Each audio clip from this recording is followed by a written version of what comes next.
పరదాలు కట్టుకొని చీరలు వేసుకొని స్నానాలు చేస్తుండ్రు. ఏది మాకు ఒక్క హామీ కూడా కావాలి. ఖచ్చితంగా మాకు ఇండ్లు కావాలి. కేసీఆర్ వస్తేనే బాగుంటుంది. ముఖ్యమంత్రి అయితే ఏం చేసిండు? మాకు ఈ గుడిసెలలో ఉన్నాం అన్నాడా? మేము చచ్చిపోయినా కానీ మా పిల్లలకైనా రావాలి. మాకు ఇండ్లు కావాలి. ఇండ్లు కావాలి సార్. మూటగోపాల్ వచ్చిండ్రు, సార్ వాళ్ళు వచ్చారు, మూటగోపాల్ సార్ వచ్చిండు, అందరు వచ్చిండ్రు. కంపల్సరీ ఎలక్షన్ ముందు ఖచ్చితంగా వస్తారు. ఖచ్చితంగా వచ్చి ఖచ్చితంగా హామీ ఇస్తాము అని అంటారు. ఓట్లు అయిపోయినాక మమ్మల్ని తిరిగి దిక్కు చూసేటోడు కూడా లేరు, ఎవ్వరు రారు. ఇవే ఇంట్లో మేము చిన్న ఉన్నప్పటి నుంచి ఇక్కడనే పుట్టి పెరిగినాం. నేను 40 నేను పుట్టి పెరిగింది ఇక్కడనే. నాకు 3 అమ్మాయిలు కూడా, మా హస్బెండ్ కూడా చనిపోయిండు.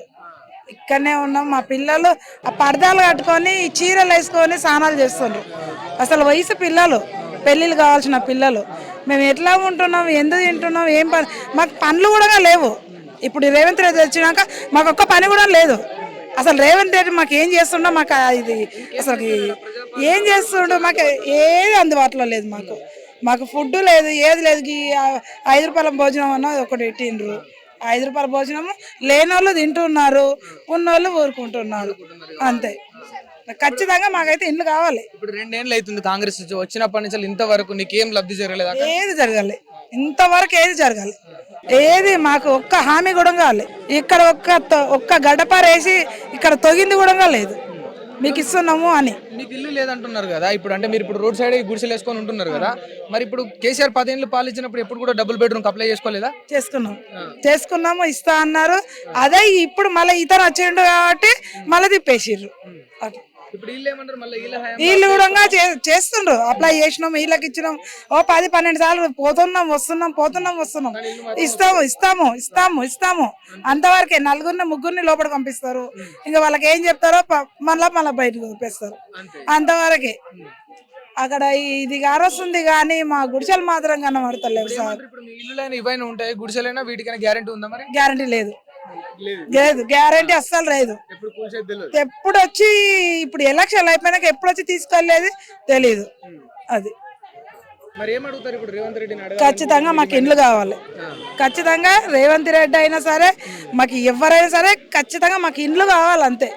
మాకు ఏది వద్దు, ఇండ్లు కావాలి. మేము ఉన్నది ఇండ్ల గురించి, ఇక్కడ పోరాడేది ఇండ్ల గురించి. నేనా అడవిన పని చేస్తా. ఎంత వస్తుంది? ఏముంది, దొరికినప్పుడు పోతాం, దొరికినప్పుడు ఊకాలి, అంతే. కూలి పని ఏది ఇప్పుడు అసలు ఆ పని కూడా లేదు, అడవిన పని కూడా లేదు.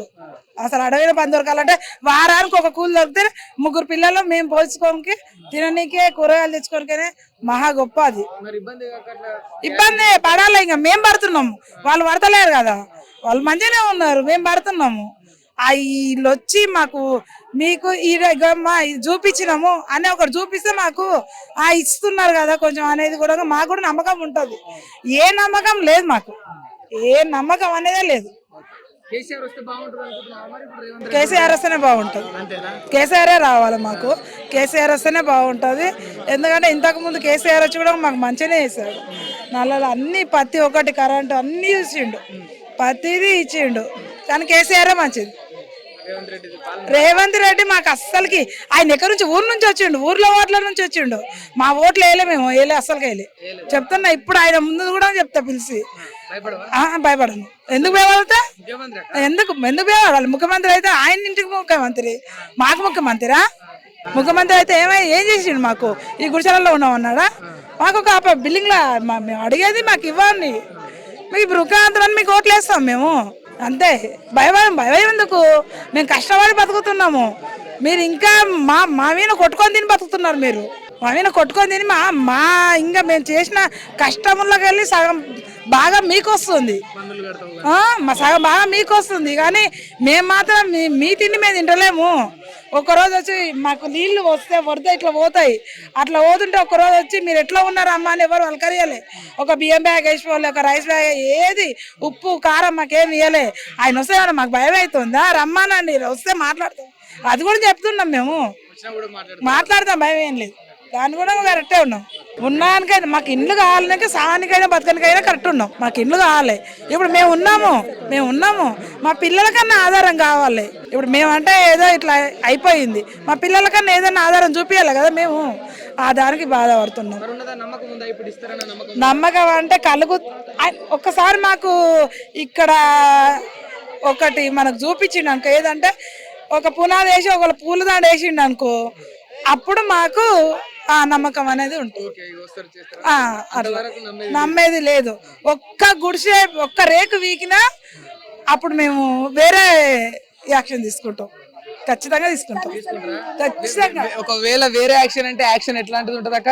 ఆ యాక్షన్ ఇంకా మేం చేస్తామా లేకపోతే అక్కడ వాళ్ళకేమవుతుందో తెలియదు. కరెక్ట్ తీసుకుంటాం. వెనకాడు ఖచ్చితంగా చెప్తున్నా, వెనకాడ లేదు. ఖచ్చితంగా మాకు ఇల్లు రావాలి.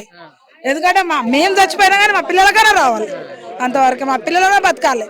మా అమ్మ మా నాన్న చనిపోయినా కానీ మాకు ఒక ఇల్లు సంపాదించి పోయినని వాళ్ళ ఇంట్లో పడుకోవాలి అంతే. మేము ఉండబట్టి 60-70 సంవత్సరాలు అవుతుంది ఇక్కడ ఉండబట్టి. నేను ఇక్కడే ఉన్నా. ఇన్నేళ్ల నుంచి గుడిసెలు ఎట్లుండగలుగుతున్నాం? ఇప్పుడు ఎట్లుంటాం అంటే ఇక్కడ చిన్న చిన్న పిల్లలు వేసుకుని ఉన్నాం. ఎలుకలు వచ్చినాయి, పందికోకులు కూడా వచ్చినాయి. పుట్టిన పిల్లలు కూడా ఎలుకలు పందికోకులు తినిపోయినాయి తెలుసా. అంత బాధపడ్డాం. ఇక్కడ ఫస్ట్ చెత్తకుండి ఇది మొత్తం చెత్తకుండి ఉండే, అంత ఎత్తేసుకొని పియ్యి పెడక ఎత్తేసుకొని పురుగులు పడ్డాయి. ఇటకెళ్ళి అన్ని ఎత్తేసుకొని బాధపడి చెట్టు కింద నిలబడి ఇంత వంట చేసుకుని తిన్నాం. మేము కట్టెల పొయ్యి పెట్టుకుని వంట చేసుకున్నాం ఒక పూట. నిజానికి అట్లా బతుకుడు చాలా కష్టం కదా అమ్మా, అట్లా చెత్త కుప్పల బతుకుడు. ఎత్తేస్తున్నాం, చెత్తలు ఎత్తేసుకొని కూడా చేసుకున్నాం మేము తెలుసా. చిన్న చిన్న పిల్లలకి రోగాలు వచ్చి జ్వరాలు వచ్చి పడ్డారు. ఇక్కడ హాస్పిటల్ చుట్టూ తిరిగినాం మేము. అయినా సరే మాకు పట్టించుకుంటూ ఎవరు లేదని కూడా మేము అట్లా కూడా అన్నాం. సారు మాకు ఇల్లు కావాలి సార్ అంటే, అక్కడ లంబడలో బాగా ఇస్తాం కదా, వాళ్ళకి ఇచ్చినప్పుడు మీకు ఇస్తాం ఇల్లు అన్నాడు. లంబడలోకి వేసిరు ఇల్లు, మరి మాకు కూడా చేయాలి కదా. మా పరిస్థితి కూడా బాగలేదు. మా పిల్లలు పుట్టి పెద్దగా అయ్యి పిల్లలు పెళ్లిళ్ళు అయినాయి, పిల్లలకి పిల్లలు అయ్యారు.